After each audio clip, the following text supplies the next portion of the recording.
Hey, everybody, welcome to Get the Word Out. I am so super excited about this show because we are talking about Humane World for Animals. And this organization is changing the world for animals, fighting to end animal cruelty and suffering across the globe. And I'm joined with Samantha Chapman, Indiana State Director and Policy Volunteer, Jessica Irvine for Humane World for Animals. This is a place that's working to advance laws at the federal, state, and local level to eradicate animal cruelty at its source. Currently, Humane World is working on the Better Care for Animals Act at the federal level and several state and local initiatives to end puppy mill cruelty, end wild animals used in traveling shows, and stop animals used in testing. I think the majority of us can agree we would like those things to end. And I'm really excited to talk about an issue that is very bipartisan. Most humans care about animals. Samantha, how are you? Introduce yourself. Hey, Sarah, thanks so much for having me today. I'm really excited to be here to talk to you all about the work that we're doing here in Indiana for Humane World for Animals. So my name is Samantha Chapman, and I'm the Indiana State Director for Humane World for Animals. I've been in this role for about 6 years, and my primary job is to work across the state to advance more humane laws for animals. I do that at the state and the local level. I work primarily at the state house with elected officials to pass laws that really make animals' lives better.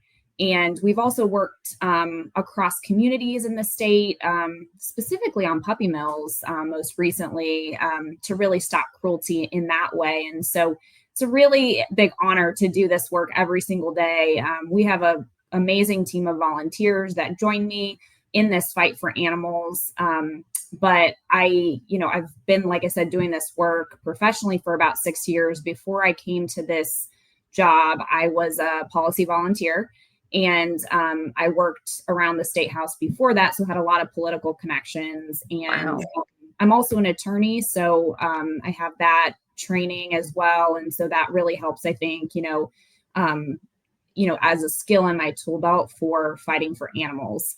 I live in Fishers, Indiana, and I have 2 rescue dogs, a beagle and a blind and deaf doodle puppy, and then I have 2 cats. So I love all things animals, and I really think that animals unfortunately don't have a voice, and so as people and people who love them, we need to be their voice. So It is our job. That is so right. You are incredible. That is so handy that you're a lawyer and that you have expertise in the state house before getting this job. And thanks for being the director for Indiana of Humane World for Animals. That's incredible. Jessica, you are a policy volunteer. Can you tell us about you?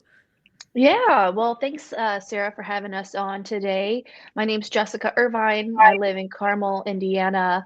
I'm a policy volunteer for Humane World for Animals because I'm really passionate about animal welfare and standing up and being a voice for animals because they can't do that for themselves. In my um, work career, I work for the Indiana Department of Environmental Management. I am here in my capacity as a policy volunteer for Humane World for Animals. I just wanted to say that. Um, I have 2 dogs and 3 cats. I love animals. I have a full house and they take up a lot of my time and I love it. Ever since I've been really young, I've been really passionate about animals and just seeing things that I don't think are fair happen to them. I just wanted to be someone who was a voice for them and not just I've worked in shelters volunteering, which I love that as well, but I love the idea of doing policy advocacy, Oh, which yeah. helps a broad range of animals, kind of tackles the root cause of issues and can have a lasting effect. So I'm just glad to be here and thanks for having us on.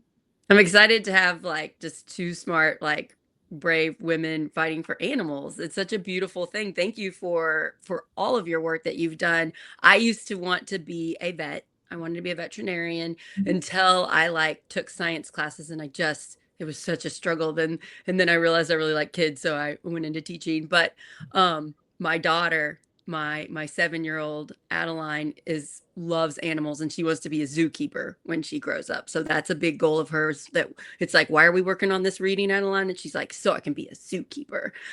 So yeah, it's just really nice to have animal lovers. Now, animals is one of those subjects. It's sort of like kids. We don't really want to talk about the horrors behind the scenes that happen. To animals, we don't want to think about it. We just want to pretend nobody's hurting animals.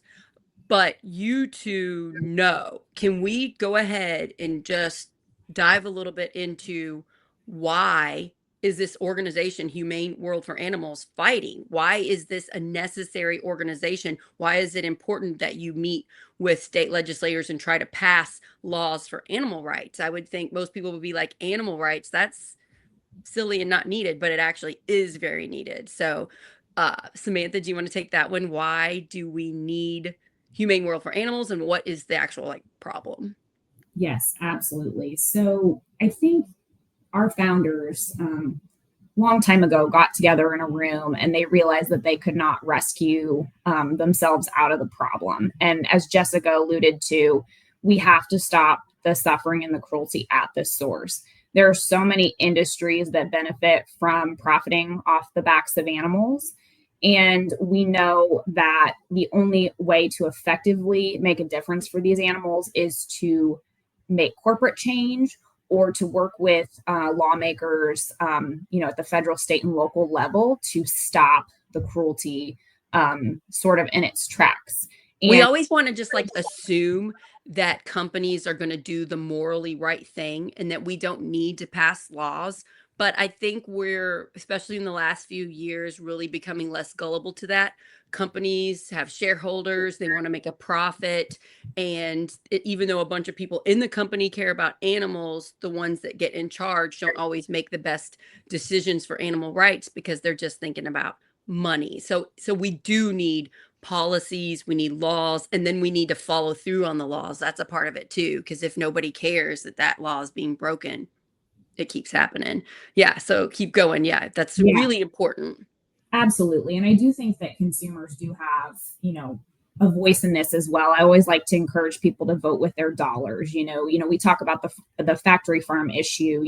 I know that not everyone's in a place to go plant-based or vegetarian, but I think just it's important to understand labels, when you're talking about buying cage-free products or, humane source meat or things like that. I think it's really important that people educate themselves and make the best lifestyle decision for them. It's the same thing for, animal cruelty in makeup, cosmetics.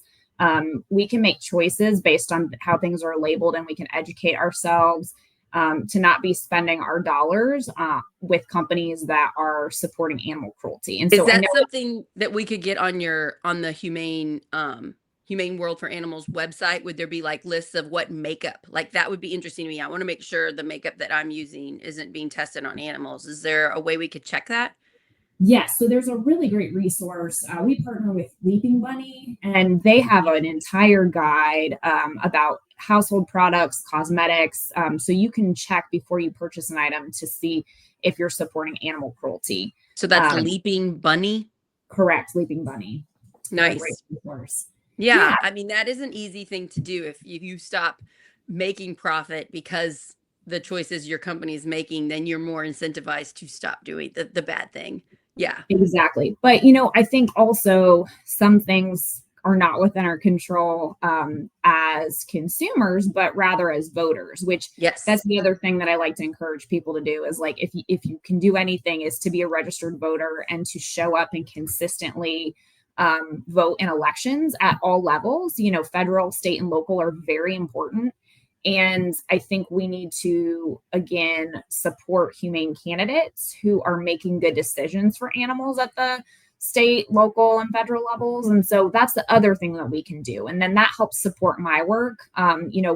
Legislators, they are brought to the state house and other places because of their constituents voting for them. And so when, Jessica can speak more to this, but when I encourage volunteers to reach out to their elected officials, I always encourage them to say, I am a voting constituent in your district and I care about animals.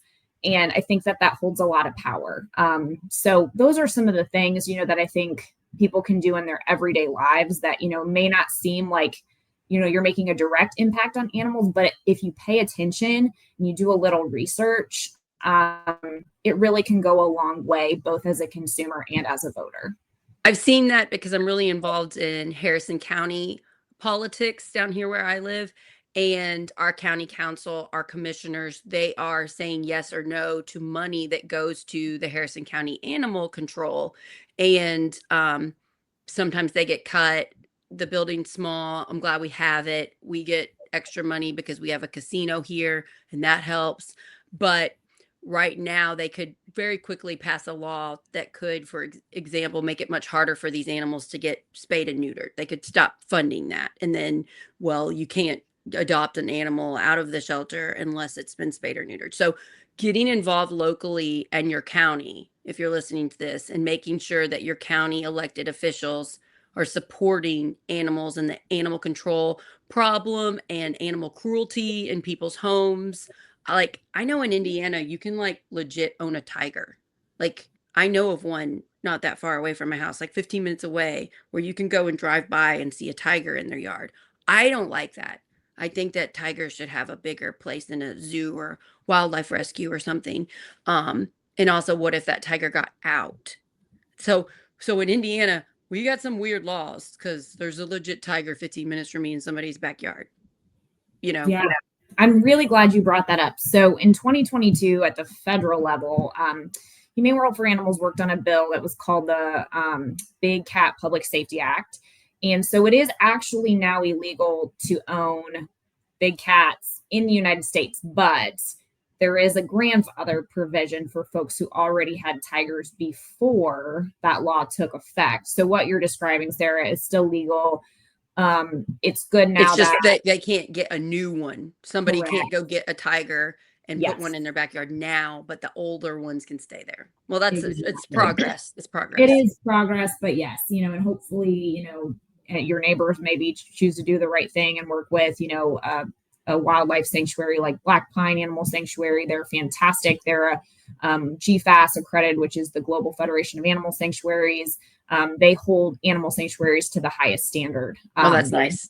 So that's a great organization up in Albion, Indiana. I went to, oh yes, I know about that one. I want to take my daughter there for like a present or something.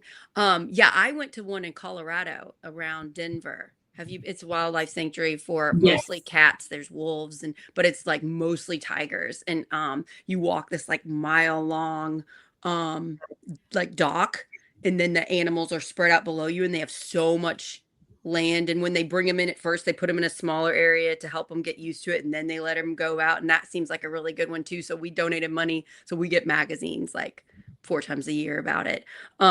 So there are organizations that will take your big cats if you are keeping one in a small enclosed area and would like it to have a better life.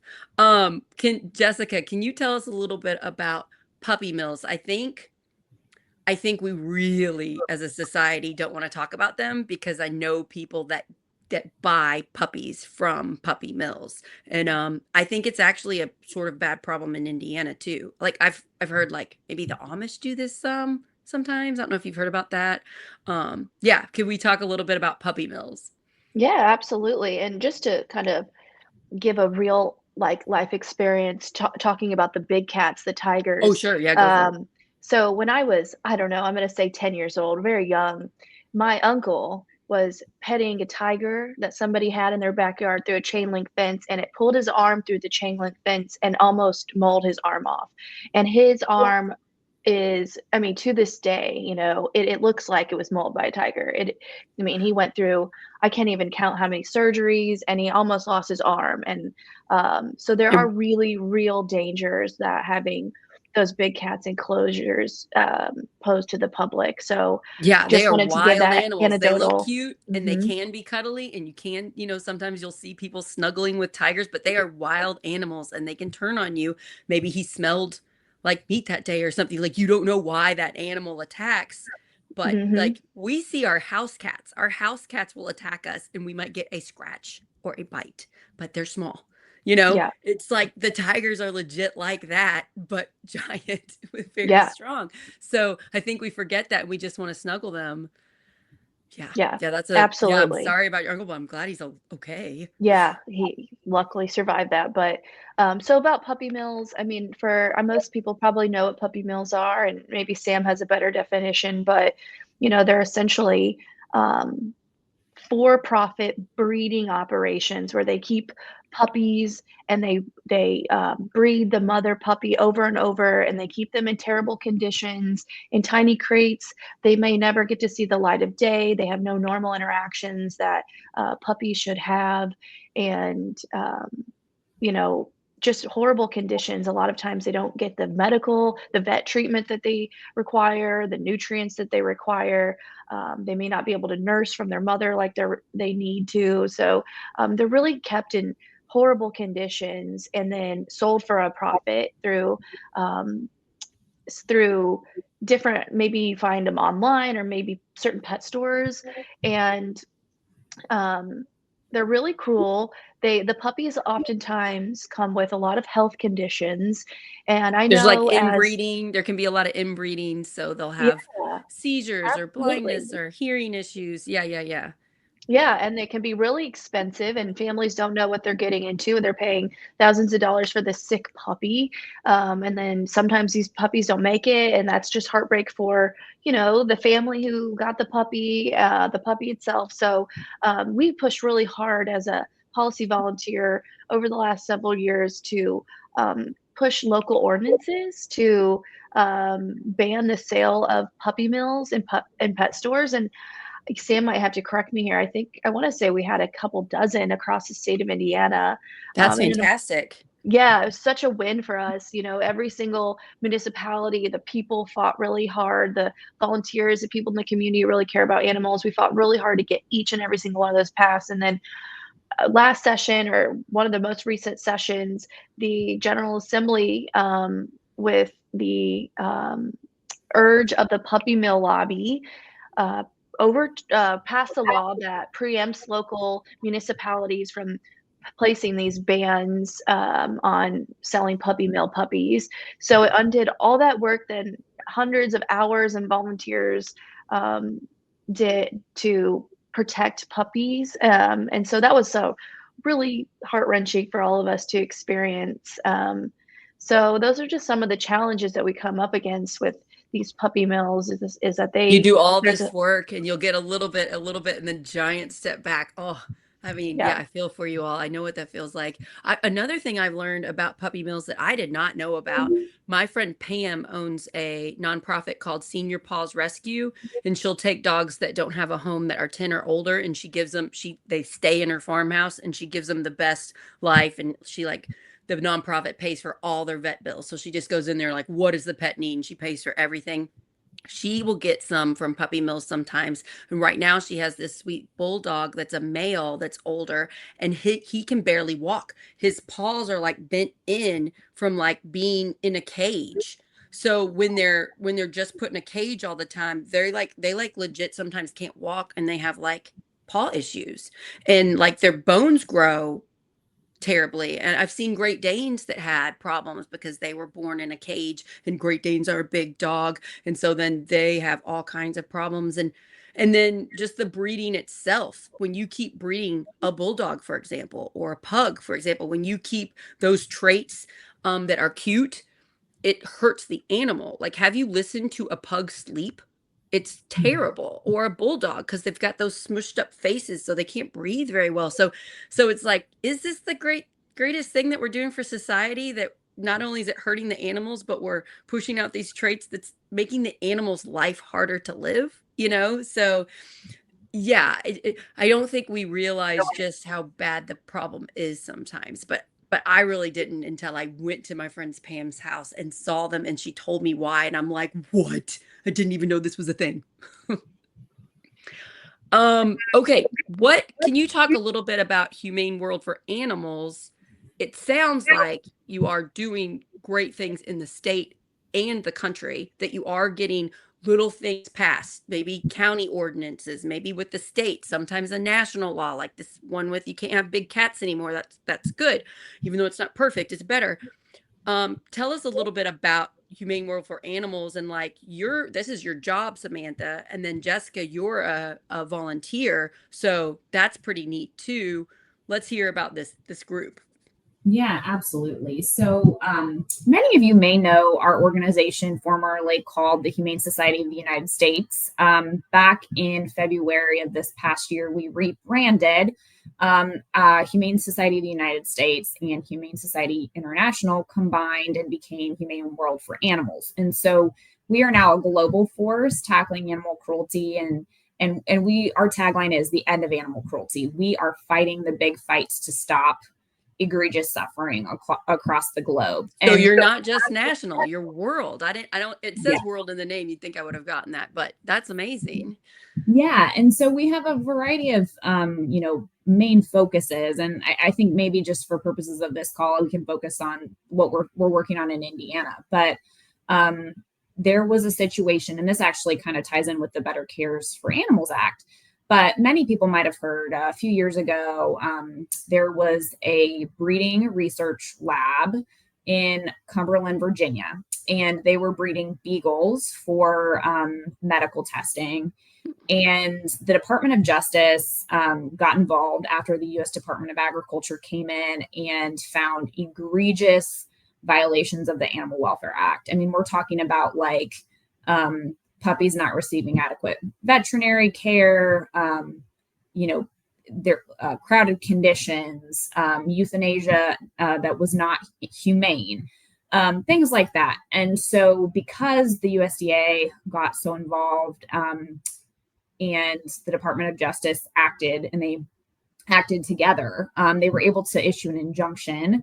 And we were contacted by the Department of Justice and asked, if this company could not, remedy the situations with these 4,000 dogs, could we remove these animals? And of course, the answer was a resounding yes. And we actually worked with our shelter and rescue partners across the country to remove nearly 4,000 beagles Wow. in this situation. And just for some reference, so I think a lot of people don't know that there's still about 60,000 dogs bred every single year, beagles specifically, to be used as test subjects in research. I did not know that.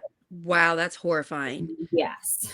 And so those animals were either breeding puppies to be used in labs, or they were puppies that were getting ready to be sent to labs across the country for these purposes. And so, because of our amazing shelter and rescue partners, we were able to get all those dogs out and help them find loving homes. I actually have one of the beagles. Her name is Sunny. She is very special. She's a very special beagle. She's about 11 and a half years old. She was primarily for breeding. And so with the Better Cares for Animals Act, we are calling on Congress to basically solidify that partnership between USDA and the Department of Justice to be able to act and issue injunctions in cases that involve animals. So specifically puppy mills, roadside zoos where there's wildlife, captive wildlife suffering, and then animals that are used in labs or breeding facilities that are going to labs.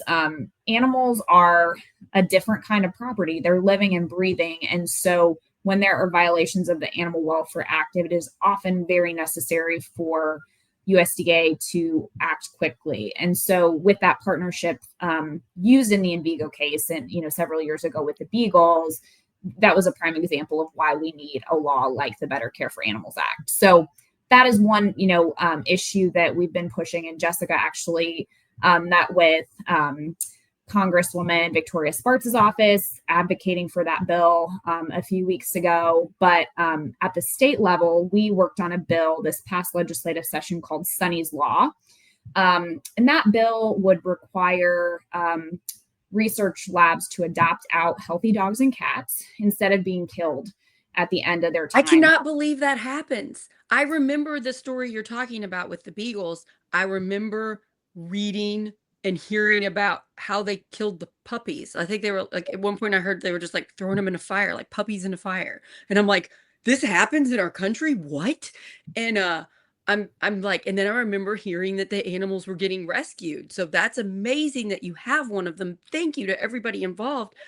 Horrifying.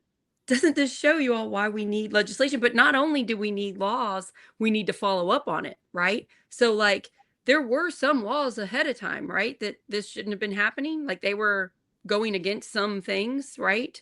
And it was like what, a whistleblower or something that got the story out, or a reporter or something. So it was actually the U.S. Department of Agriculture's Oh, inspector. okay, you said that. So they like went in and Yes. inspected and they did the right thing and reported it, and then it became a news story, I would assume. Yes. I mean, Yeah. and after Department of Justice was able to issue an injunction and move quickly. And I'm really pleased to report that that company, well, so the company was in Vigo. They're actually owned by their parent company, Initiv, which is actually headquartered in West Lafayette. Oh, wow.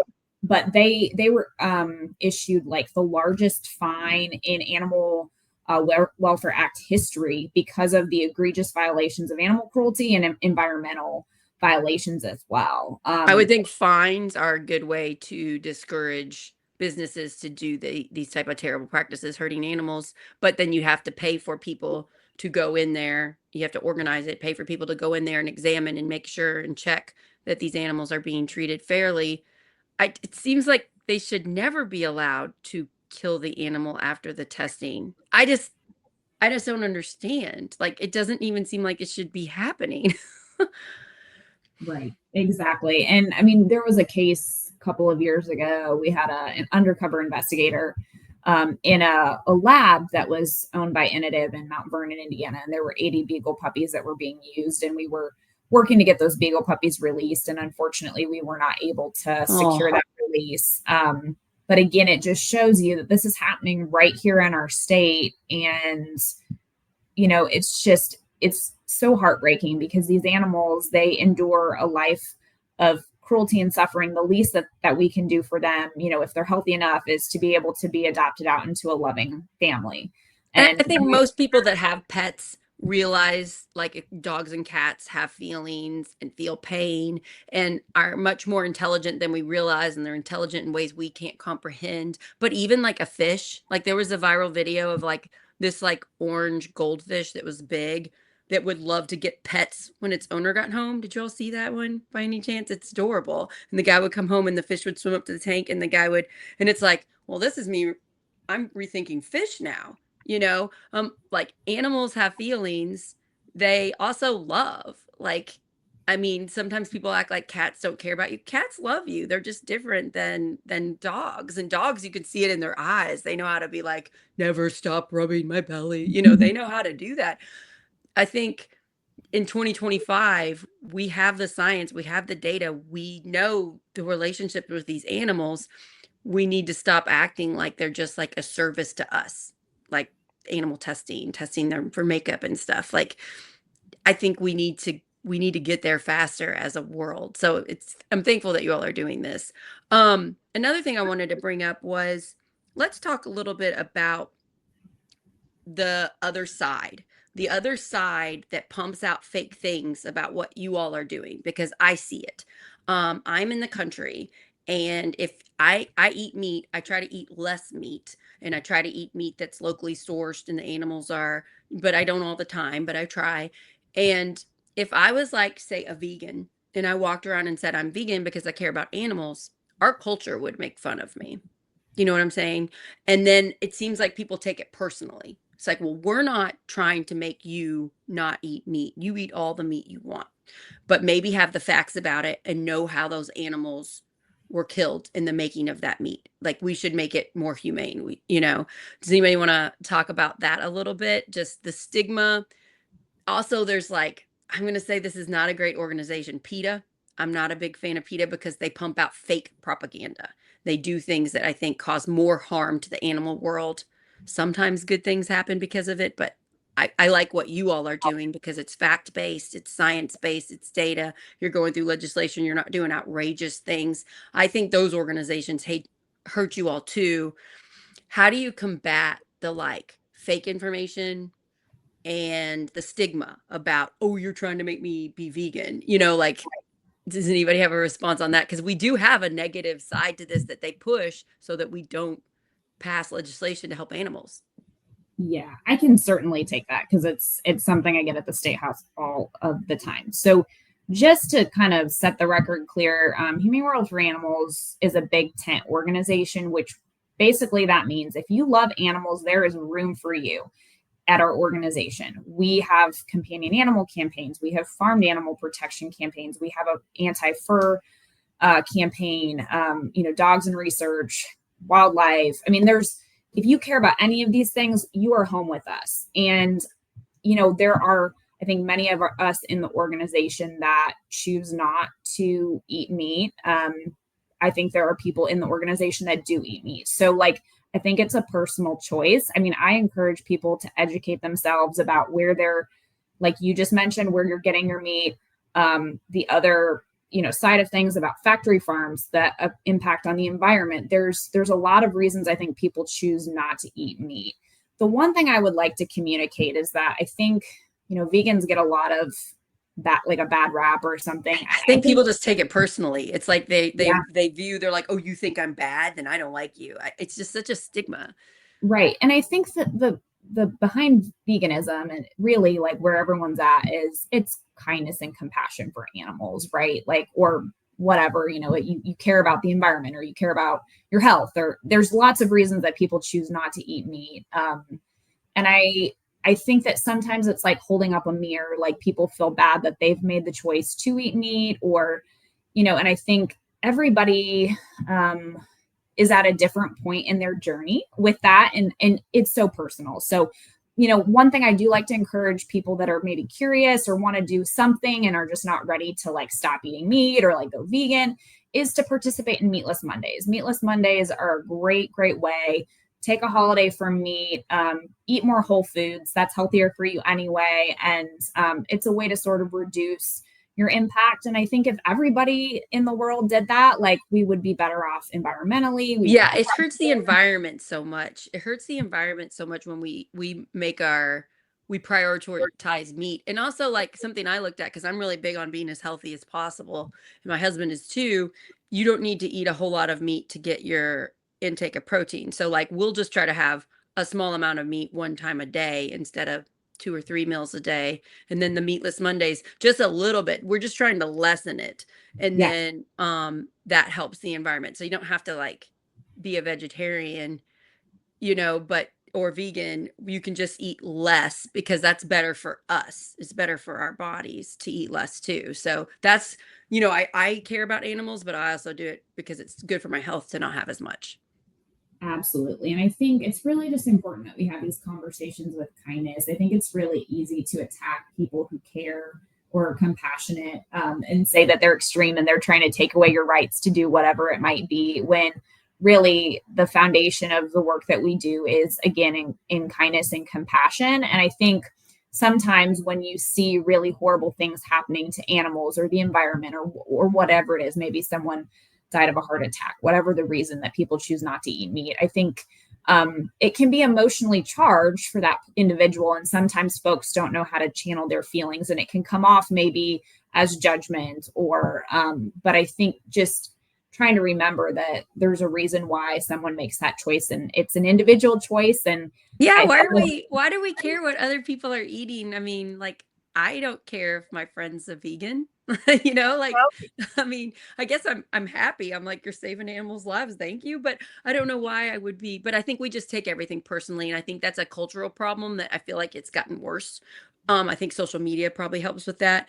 But every episode I do, I'm always like, oh, if we would just not take things personally, you all, the world would be so much better. And that is one instance. If we could just change that. And I do feel like it's changing a little bit. I do feel like people are now so into health and wellness and fitness that it is better than it was just a few years ago. I don't hear as many vegan jokes as I used to, you know what I mean? And then absolutely. I just think the other side that doesn't want to make change, I think they just use these examples, the extreme stuff, as reasons not to pass legislation. But when you look at the facts, we need to do something for puppy mills. We need to do something about these poor beagles being tested on, and that they kill the animals after the testing. That is crazy. And that animals shouldn't be locked up in a cage. And I also think we should do stuff for our animals that we eat. I think that chickens shouldn't have a miserable life, even though it's a very short one anyway. And I think cows should eat grass and not like corn that they have to like inject. Don't they have to inject stuff in it so that they can even eat the corn? And I don't think that's good for us to eat cows that are eating food that's not normal to their diet. It's just like I think we could look at the whole thing and make it better for the people that are eating them and the animals that are providing that service. Does anybody want to talk about the eating parts of the animals and how you guys work behind the scenes to make things better? I can just touch briefly on, again, this sort of maybe goes to one of the myths or one of the reasons that our organization is attacked. But we specifically, Humane World for Animals, really targets extreme confinement of farm animals. So what that looks like is really trying to reduce caged animals, whether that's in egg-laying hens, whether that's in gestation crates for mother pigs or veal crates for baby cows. And so we know that they don't want animals to have to suffer needlessly especially before they're killed, for a meal on their plate. And so we've been working with companies across the world to really encourage them to make pledges related to specifically cage free. And, just for some background for folks that don't really understand what that means. So generally, speaking in the egg industry, the default is battery cages for mother hens. So they're in a space that's about the size of an iPad for the entire duration of their lives. It's very sad. And so if you're buying eggs from the grocery store that are not labeled, just conventional eggs, that is what you're supporting when you shop. Cage free is better in that, it's the animals are able to roam free. They're still potentially could be in a confined situation, usually are, but they're at least able to move around and get better. And then there's free range, and that's more of what I think people traditionally think when they think of chickens being able to sort of forage around and act like cage free isn't what I thought it was. Cage free, they're still pretty compacted into an area. It's better than the iPad sized cage, but yes. so you're saying there's 3 levels there, and the best level would be free range. Correct. And so again, like folks at the grocery store, I realize that it's more expensive and food is expensive and costs are expensive. And I know that people are struggling to feed their families. But I think when you make those choices at the grocery store, whatever you're purchasing, you are voting for that practice. And so I do encourage people to just educate themselves about what they're purchasing. But yeah, so our organization really is working to reduce extreme confinement situations for animals. We are more of a welfarist organization, so really trying to focus on a more humane existence for those animals. That makes sense. The immediate problem is their whole life is terrible because they don't have any space. So you're trying to fix the worst problem first, give them some more space. That makes total sense. Well, one benefit of living in a rural area, which I do, is I'd say 90% of the eggs we eat are local people. And those chickens are living it up. Let me tell you, the chickens, I got chickens. I can look right down there 2 blocks away. Those chickens are great. And a lot of the people just put little signs in their yard. And a lot of times it's the same price or cheaper or barely more than what it is at the grocery store. And then they're fresher and taste better for you because the chickens are eating a better diet and living a happier life. So they make healthier, happier eggs. So that's a benefit of living. If you pass this, if you're passing the street and you see a sign, I recommend stopping and getting those eggs. Your food tastes better. My Sunday morning pancakes taste better when I have those brown eggs and the green eggs and the brown spotted eggs. I love like when you get the different colors, So yeah, that's easy for eggs, at least where I live. I don't know how it is in the city if it's harder, but that's something that's like really easy we can do. Yeah. And then Jessica, I wanted to talk a minute about, was there something else? Because I interrupted you, Samantha. No, go right ahead. Jessica, what made you get involved with this organization? How did you hear of them? And then what kind of things do you do? And I want to put up the website, everybody, because if sounds interesting to you, especially if your mental health is struggling right now, helping animals feels good. So it's humaneworld.org. pretty easy website there if you would like to check it out. But can you tell us about your experience, Jessica? Because I'm really curious and just thankful that you're doing this. Yeah, absolutely. So, for me, I can't remember where I first heard about it, but there was an info session for at the time it was Humane Society of the United States, and I went to it, and Samantha was the director. Had to be like 2018 or 2017 or something, and she, gave a great overview of all the different ways you can volunteer within the organization because there's different ways you can be a policy volunteer or you can help boots on the ground rescue animals from like hoarding situations or dog fighting or Oh, like the beagles that they rescued. So there's different roles that you can play. And for me, I had been volunteering at Indie Humane at the time with the cats for 2 or 3 years, and I didn't have the time every week to dedicate to going physically to the shelter. And so I thought, okay, how can I still advocate for animals, knowing I have a little less time to like leave? And I thought I learned that through the policy volunteer, I could do a lot of this stuff from the comfort of my home. And, you can affect animal welfare on a broad scale. And so I learned about that. And what I really love is that you can kind of lean into what you're interested in. So, I mean, for me, I'm interested in all kinds of different animal issues, but um, if I'm really into puppy mill issues, I could just really focus on doing puppy mill advocacy. And what that kind of looks like is, again, as much time or effort as you really want to give. But I do a lot of, and Sam will help me, letters to the editor to spread the oh, word that's a about good issues idea. going on. Yeah, like so that people in our community kind of know what's going on and ways that they can help. And, a recent one I did was how I oppose using live animals in circuses, and there's a circus coming to Indiana. And so I did one on, I think, puppy mills, certain legislation that'll be coming through the state house. I've gone to a Senate Environmental Affairs Committee to speak about legislation I was opposing, and give another side of the story about why I'm opposing it. As Samantha alluded to, I went to my Representative Sparks' office to talk about why I would love her to be a co-sponsor on the Better Care for Animals. If she's listening, I hope she'll co-sponsor that. And then why we were requesting her to oppose other kinds of legislation. And So, I want to know, does she support it or not? Like, I want that to be really public. Is she going to support animals? Because I would figure this is a bipartisan issue. We should do this. So, yeah, does she support animals? I know she's got an election coming up. I'm friends with Jackson Franklin. He's running against her. So, yeah, I'm interested to know, does she care about animals? Yeah. you know, um, great to point up. I don't think she's signed on as a co-sponsor at this point. I would love to encourage her, Oh, I continue hope to she encourage does. her.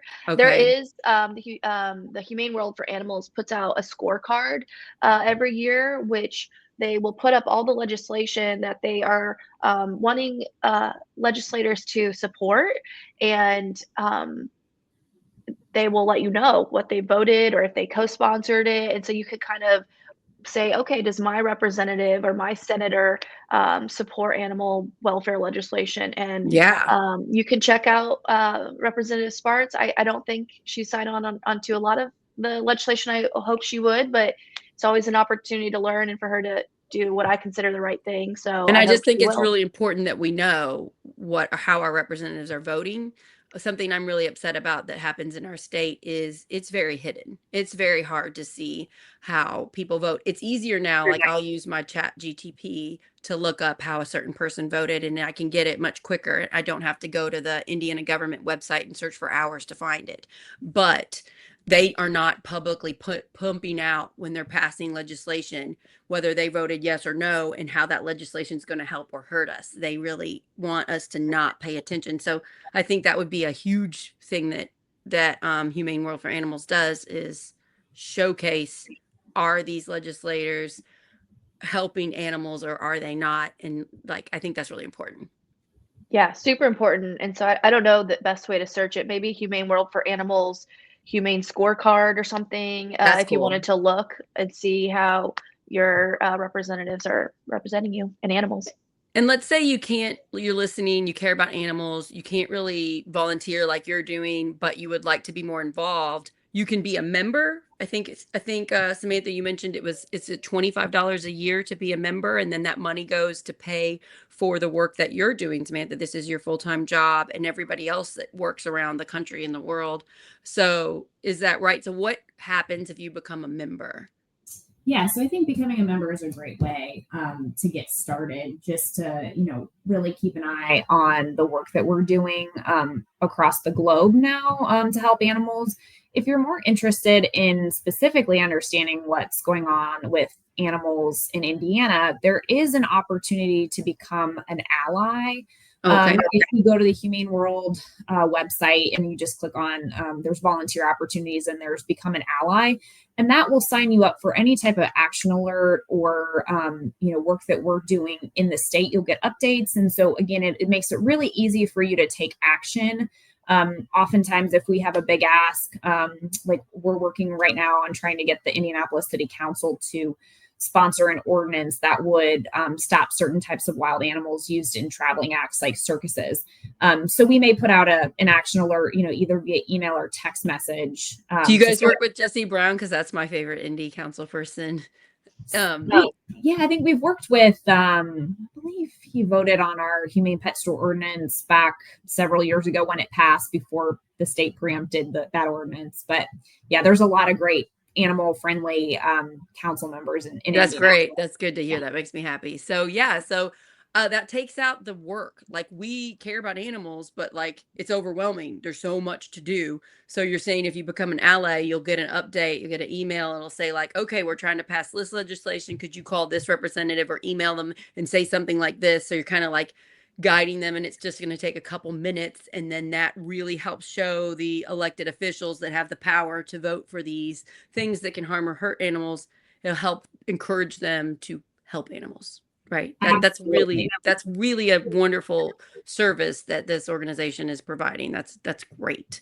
Yes. And yeah, so what else? What else with stuff? Yeah, and if I could, and Jess can talk maybe more about this experience, but again, for folks that maybe are interested in going a step further, becoming a policy volunteer is a fantastic way to educate yourself on all of the types of animal suffering. And again, there's something for everybody, right? Like we talked about, we are a big tent organization, and we welcome anyone who cares about any type of animal issue. And so I think it's really a great way to really understand what the issues are. We have a great like Humane World, like 101, you go through and you learn about all the issues we work on and ways you can get plugged in and involved. And it's just a great group of like-minded individuals that kind of get together. And again, talking about that mental health component of it, I think being around people that care about animals really is good for the soul. I mean, personally speaking, like, I think it's a lot of compassionate individuals that have a lot of empathy. And so if you're looking to get involved and you're looking for your place and you love animals, we would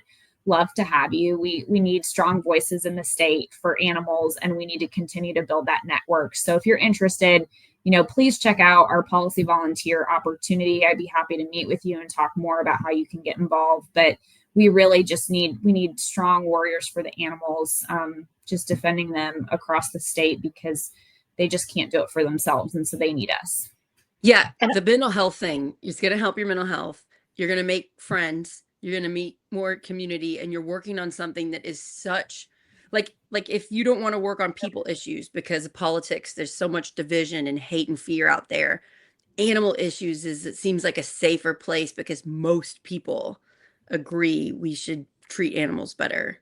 Okay, so yeah, Jessica, what can you say about you being a policy advocator? What was the name of it? What's your title? Yeah, a policy volunteer. Yeah. So, one of the other things I think Sam just alluded to is, we get calls to action where, maybe I need to, or I can call my state representative or my state senator about a certain policy initiative, and they give me like kind of a script, and I can go off script or not, but it's a really low stakes, easy way, but really high impact way to get involved. And one of the one of my favorite things about being a policy volunteer is the people I've met. As we just kind of discussed, Samantha is like one of the best people I know. I've met so many people in Carmel who are also policy volunteers who are just great people, and we can connect over our love for animals and not be alone. So when I went to Representative Sparks' office, I was a little nervous, and so I didn't have to go alone. I went with Megan, another policy volunteer in Carmel, and we did it together. And so it really brings people together. You're fighting for a cause that you're passionate about. And it just makes you feel like you're giving back. And like you said, if the weight of people politics is too much, getting involved in animal policy is bipartisan and really meaningful way to help change your community. Yeah, this is really, really wonderful. Yes, Samantha, do you want to add to something? I just wanted to say Jessica is one of our very best and most dedicated volunteers. And we just love her and all the work she's doing across the state for Indiana, specifically in her home community of Carmel. And it's really refreshing to just have like-minded people just fighting the good fight. We need more of those individuals. So not every nonprofit is created equal. Some nonprofits do not treat their volunteers well. Some have messy stuff at the top, whoever's in charge. There's problems with, I've seen it before. And I just am loving the relationship between you're the state director, Samantha, Jessica, you're a policy volunteer. You all are close friends. You clearly care about each other. You care about your all's mental health, well-being. You're not going to ask too much of someone. You said it multiple times, Jessica, that you do what you have time for and what you want to do. So I think that this sounds like a wonderful organization to put time and effort in. And I will say not every nonprofit is created equal. And I want to praise you all for that. Samantha, I would assume a lot of this is because of you and the way you are running this group in your state. So I would like to thank you for that. That's, I've been talking to you for the last couple of weeks while I planned the show. You both have been a delight to work with. So I just think it makes me happy to promote this group that not only helps animals, but you treat each other well, which is so important, especially in today's time when life is a little bit extra stressful. I really appreciate your kind words. And I think it's just important to remember that we need people to be able to help animals and, supporting each other and lifting each other up instead of attacking each other. That is how animals live their best lives and how we reduce and stop suffering. When we get petty and we attack each other, just like in anything else, that's when the animals suffer. And so we really need a good network. You put the animals first. You put your little differences aside and you work together for the greater good. We really need that more. Our culture pushes out attacking everybody when we're not exactly the same and we don't think 100% the same. And it's a really big problem that I think is causing the political division we have today and some of our problems. And let's praise each other. I think as women, I really like having women on the show and we're all praising each other and working together and supporting each other and modeling that, because I was born in 1980. That was not modeled for me. What was modeled for me is being jealous and petty and getting our feelings hurt, taking things personally and gossiping and looking at other women as competition. And I had to get myself out of that mindset. And I think we are doing that today. I think 2025 is better than 1980, but it's something that women, we need to recognize. Let's praise one another constantly, way more than our culture thinks is appropriate. It just, I think it also comes down to self-love. I think a lot of the topics, it's you need to love yourself, because if you don't love yourself, it's hard for you to praise others. So that, that's part of it too. Again, this is just a theme that's on every one of my shows. If we cared about one another, if we cared about ourselves, if we didn't take things personally, I think our country would be so much better. And I just see that with you two and with this organization. I'm just very thankful. Okay, so everybody, if you care about animals and would like to get involved, visit the website, humaneworld.org. And then you might even get to, reach out to Samantha, reach out to Jessica, and you don't have to do this alone. I love the story of take your friend with you. I also, when I go to scary events and I'm talking to people that don't normally agree with me or think I'm scary, I'm I need somebody that cares about me to come to. You don't have to do this alone. Is there anything else we want to plug before we end? I'm just so thankful the two of you made time for this.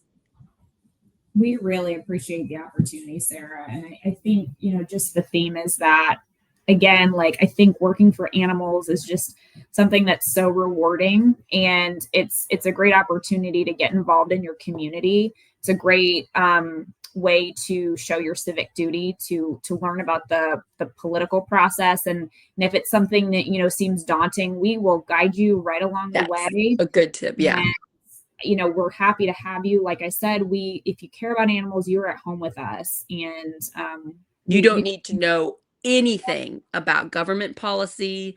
You don't need to know about State House, State Senate. You guys will take them through step by step what they need to know, and just like feel free to ask questions and say, I don't get this. I ran for county council and not knowing a whole lot about county council, and I just learned as I went. Now I know a bunch. It's like just jump in. And like getting involved locally. If you care about one issue and you push that one issue, you're going to find how the world works. You're going to find how the world works in your county, in your state, in your country, depending on what you're pushing. And it's really important, because then you see how things get done. Yeah. Absolutely. And then you'll be able to advocate for other issues besides just whichever one. Yeah. It's such a good skill. So yeah, thank you everybody involved in this organization, Humane World for Animals. Thank you for being a volunteer. I'm glad that you work for Indiana, Samantha, and you represent Indiana. That makes me really proud to just even know you.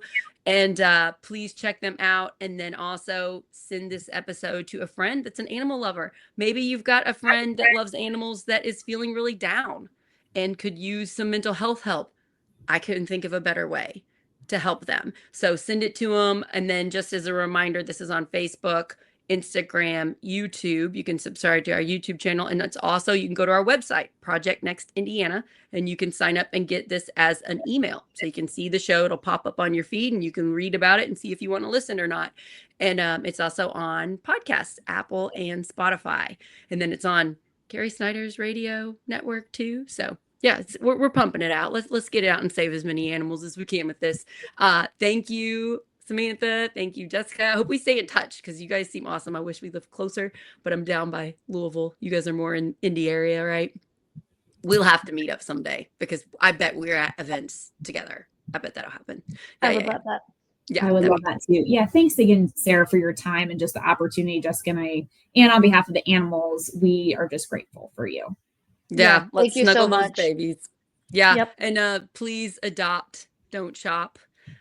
We could rescue a puppy mill animal, but don't pay those people money. Don't encourage that behavior if you can. And if you like a certain breed of an animal, I mean, just do a little bit of research. You can find that breed of animal at a shelter or animal control. They're out there, or a rescue center. You can find them. So just, if you don't need it that second, just put feelers out and get that cute animal that you want. Like, I go to our animal control and there's all kinds of different animals, and there's like purebreds, and there's all kinds of animals that need your help. And I mean, mutts are adorable. So, yeah. And yeah, thank you guys. Have a great day. Thanks for sharing the episode. Thanks for watching. Love you all. Love those fur babies. Bye, everybody. Thanks for the opportunity.